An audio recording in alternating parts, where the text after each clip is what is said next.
Hi everyone, welcome back to another video. Hope you all are doing good and well. If you're brand new here, my name is Nikki, and in today's video, we're talking about a brand new indie brand by the name of Cracked Polish.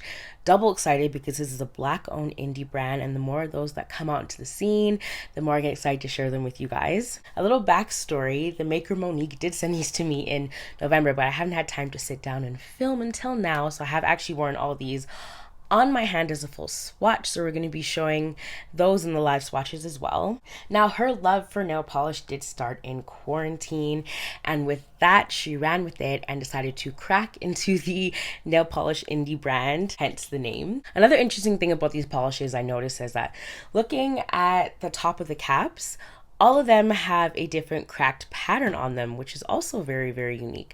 I didn't even notice that until I started looking at the tops, and then I was like, oh, they're all quite different, which makes sense. I really like that kind of a graphic design. Now, she did send me 6 of these, and the formulas are amazing, so let's just get into these live swatches.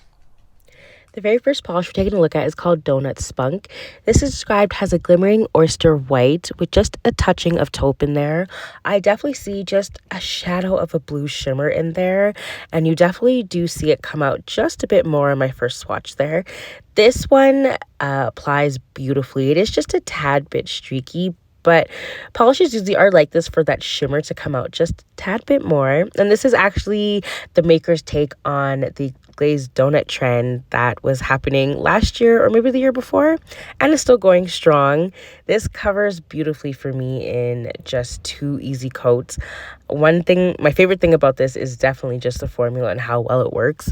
Looking at in the bottle, I thought it would be more of a frost, but it's definitely not. It's more of like a smooth shimmer. I wore this for a good 3 days. It's absolutely breathtaking. Next, we have hairy Squat Lobster, and I found this very interesting for the name of crustacean, so I looked it up, and it's actually a crab that lives in the ocean, and this is a rose orchid pink with just a touch of a red gold shimmer in there. I definitely do think the shimmer matches the base more, but this is going to be outstanding as a topper. As you can tell, it is quite sheer. It does build up quite beautifully though, and it has a great formula as well. I am definitely looking forward to using this one as a topper because I absolutely love blue and pink together. But I don't want to only experiment with blue. I mean, I'd put it over a black or a green, maybe over a yellow too. Give it maybe a strawberry lemonade look, but this one is so pretty, and I'm gonna go in on a 3rd coat just to build it up for you guys, just to show you how much that shimmer really does come out. The thing with matching a shimmer with a base is that they go together so well. It's the the pink on pink for me.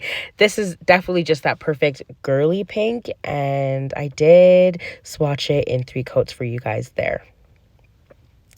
Third, we're taking a look at F-Kale, and this one reminds me of a meme I stole of a tombstone. I'm gonna put it up there. Sorry if that's morbid for you, but it just made me chuckle, and yeah, I kind of agree with it sometimes, even though I do like kale.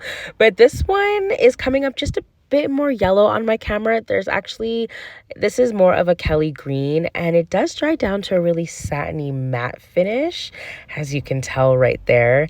And I loved how this dried down because it kind of gave me this vibe that it's going to be a bit of a neon, but not too loud. It's the undertone of it, and if you haven't been following me for a while, those are the type of neons that I like. This is definitely giving me Orly's Plastic Jungle vibes, which is a polish that I've wanted. But this one is fitting that vibe for me 100%.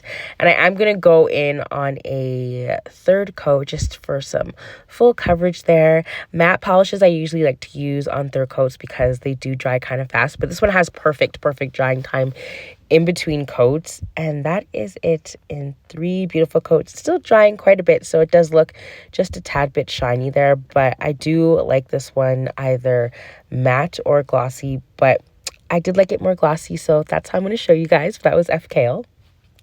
Next, we have PB and Blue Jay, one of my favorite named polishes in this bunch. I've actually only seen a Blue Jay 3 times in my life. They're not native to where I live. They're native to east of where I live, so I was really surprised when I saw one, actually. But back to this gorgeous gem. This is that perfect frosty winter blue with just hints of silver in it. I think this one would go perfect with the silver magnetic, which I think I do want to try for the winter time. But what I also love about this one is that it has a subtle kind of purple flip in there. And you know, purple and blue, they just go together so well. This is icy, elegant, and beautiful, and it covers so well in just 2 beautiful coats. The formula was also quite lovely. I did actually already wear this for about, I want to say about a week in November. Spoiler alert, this is one of my favorite polishes of the year, and I'm so happy that I got to try it out because it is a gem. Next, we have Velvet Seat Cushion, another matte drying polish inspired by the maker's love of finding vintage things in vintage shops and revamping them or just refurbishing them. And she's right on the mark with this because you always go into vintage shops and find the cutest, and I mean the cutest little velvet seats or velvet chairs, and this one is perfect. I don't know what it is about applying purples, you guys, but I always seem to not stay in lines. So I hope that application was okay for you, but I do enjoy this one, matte or glossy. But for me, I think the matte kind of dulls the shimmer that's in there. And this is actually described as a burgundy on the website, but to me it looks more of a velvet plush purple. And either way, I mean, it's a gorgeous color no matter what the description. I do think this is similar to Harry Squat Lobster, as in the glitter in there is matching the base quite well. So for me, this is beautiful matte, but I do think it just dulls it just a tiny bit. So I do like it better when it's glossy, but it's still just as gorgeous matte in 2 coats there. And that is just the gorgeousness in 2 shiny top coats there. So that was Velvet Seat Cushion. Wow. Last but not least, we have Pinching Bronze Pennies. And this one, another unique neutral with a twist. This one has just a bit of this coppery green flip in there. And I love this. I mean, I'm not the biggest fan of browns on my nails, so looking at this one, I really hope that it wouldn't wash me out, and it didn't. I think it's light enough because it has that shimmer in there.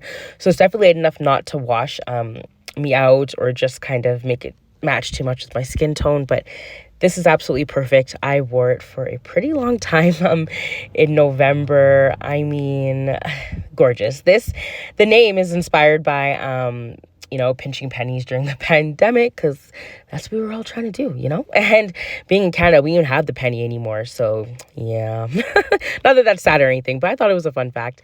But this one is so pretty. I actually forgot to say I wore this in my November monthly manicures. I left this one out for some reason, but this was definitely one of my favorites that I wore. It's beautiful. Okay guys, that was it for this video.